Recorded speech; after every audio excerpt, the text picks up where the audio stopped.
Here's the Strymon Deco.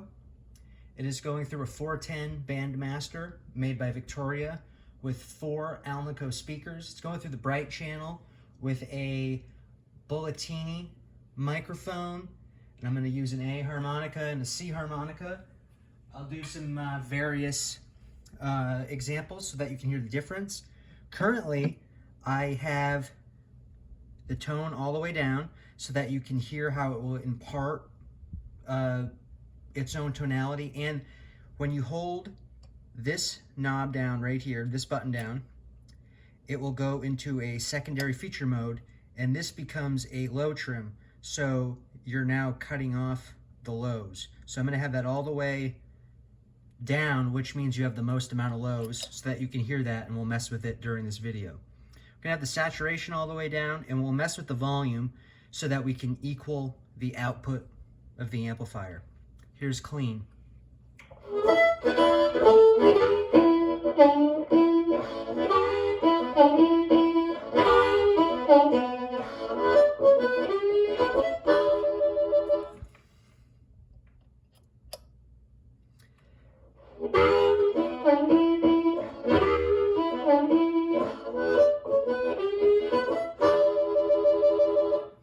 So as you can hear, it's pretty subtle when it's really low. We'll use a C harp.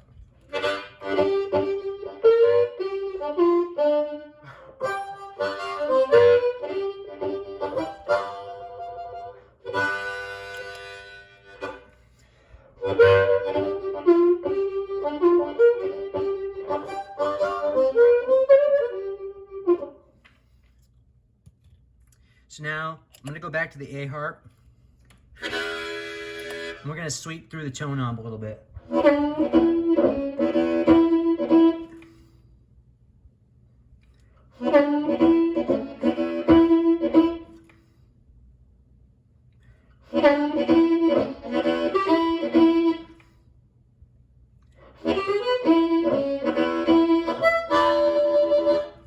As you can hear, it gets around 2 or 3 o'clock.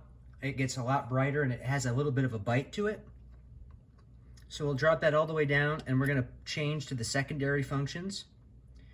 And now this is going to cut down the low end.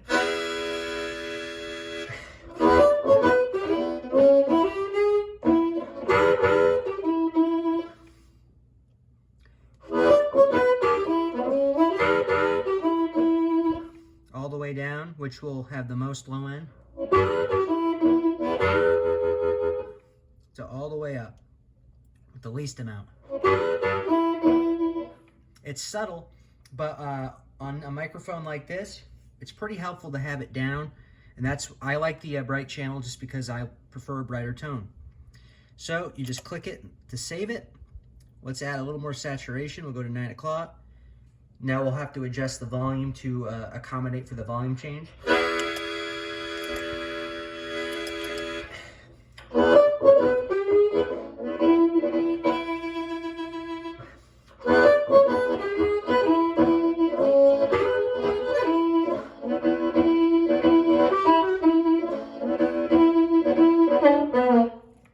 So 1 time off, 1 time on.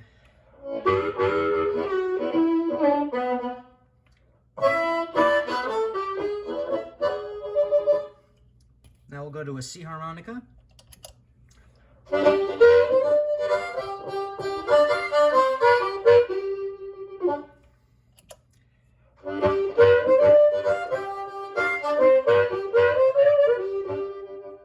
So as you can hear, it's still relatively unaffected, the dry signal, I mean. You're getting a little bit of hair on the main note, but it's not so much that you can't clean it up by backing off. But when you hit it, it just kind of has a bit of a compressed feel. And by compressed, I don't mean that the note has to stay the same volume like a compressor. I mean it feels like an amplifier in that the note rounds out.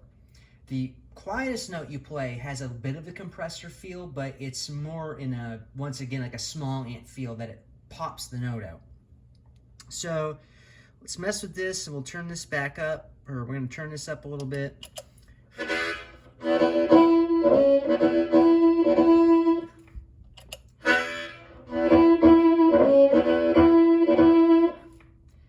Drop that tone. I'm going to add a little more bass back into it. Probably around there. Let's see. So you can definitely hear the difference just playing quiet now.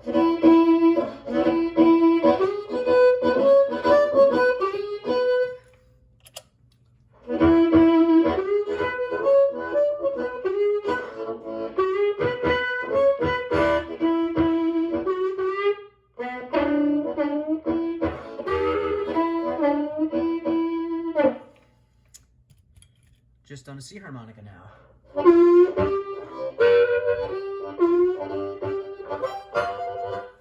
You know, maybe you want a lot less of that tone, you want to have more high end.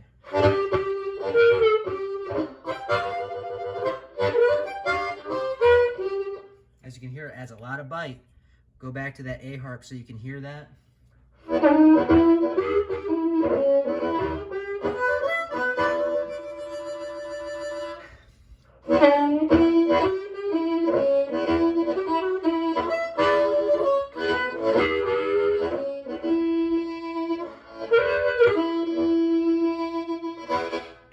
Pretty cool.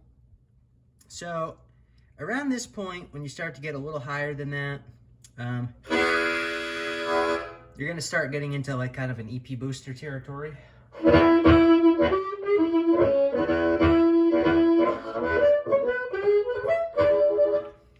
Where essentially I just mean that it's more about distortion at this point. It's not going to be able to clean up as much, which is not a bad thing. It's just a different thing at this point.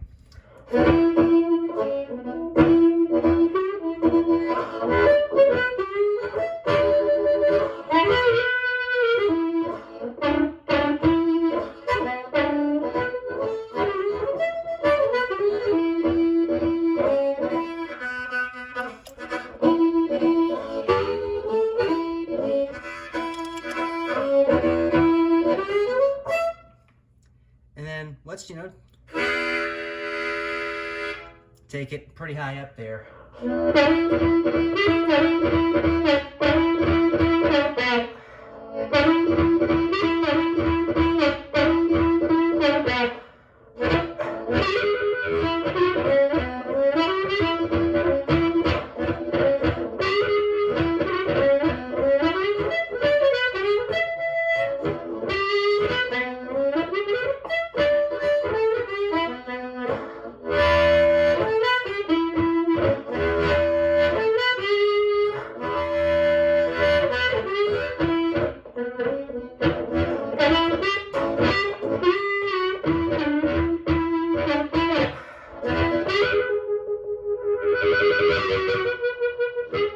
So as you can hear, when you get higher up there, it starts to sound pretty distorted, kind of like that rocker thing. And I would argue it sounds closer to rocker and those tunes than just using like a distortion pedal, more because it has like that like pop in the note, like this like trebly pop. So let's take this down to a kind of a normal place that I would like to use it with, and very briefly talk about what cassette mode is. So cassette mode adds a limiter. It's essentially compression. As you can hear, it drops the volume.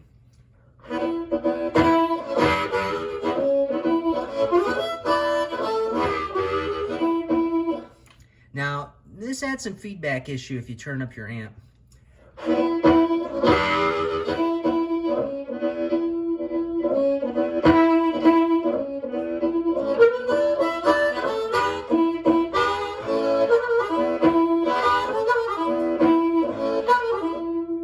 Now, I didn't really change my volume of playing that much. Very, very little. So you have very small amounts of dynamic leeway there. It's not a bad thing, though. Sometimes that's probably a positive if you have to play really quiet. Now, the double tracker is really cool.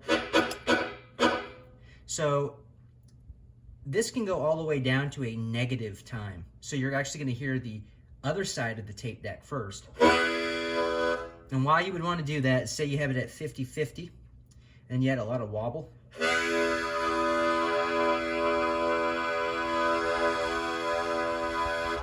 You get like weird spacey effects. Now, if you add it right here, which is when they're completely together,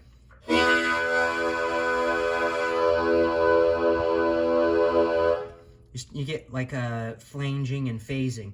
Now, this switch right here, it does some where the tapes are both in phase, and then this one inverts the second deck, and the other one bounces it, so it bounces it back, so you actually get a repeat, a second repeat.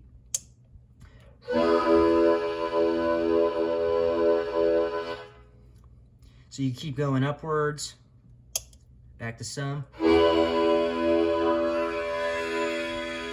And of course, this is wobble. It's just, you know, random tape movement.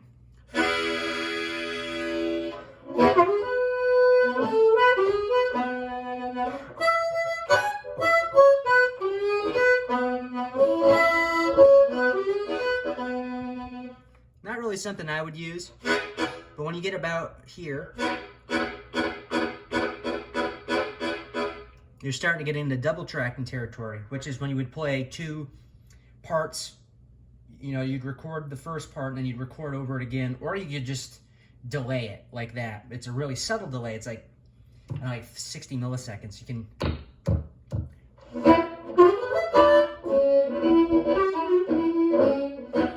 now you can add more of the delay.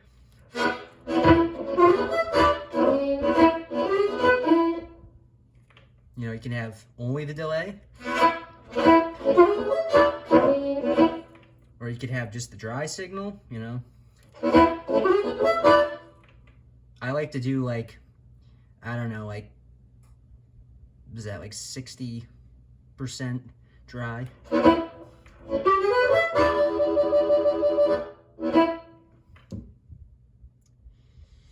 Not that much wobble, and then a little bit more. Now, I'm going to try to make this a little more obvious, and it might be hard to hear on a recording, but the difference between all this. In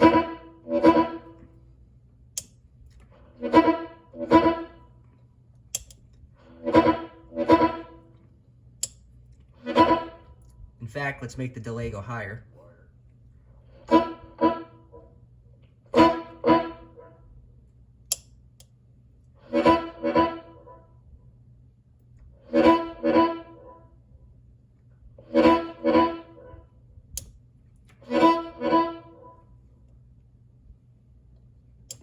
And then bounce.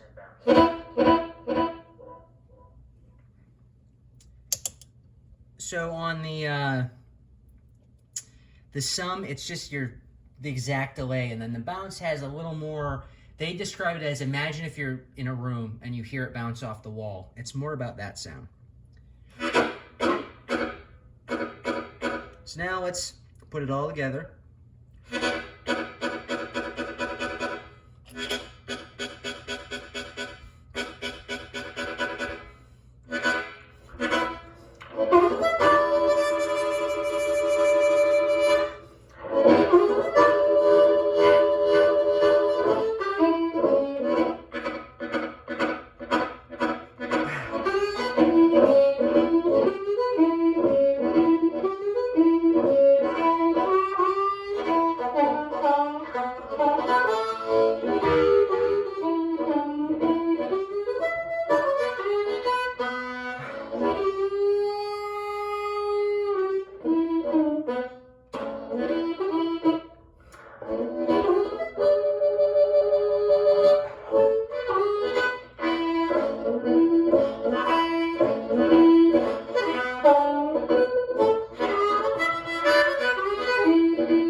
Well, I hope that was helpful.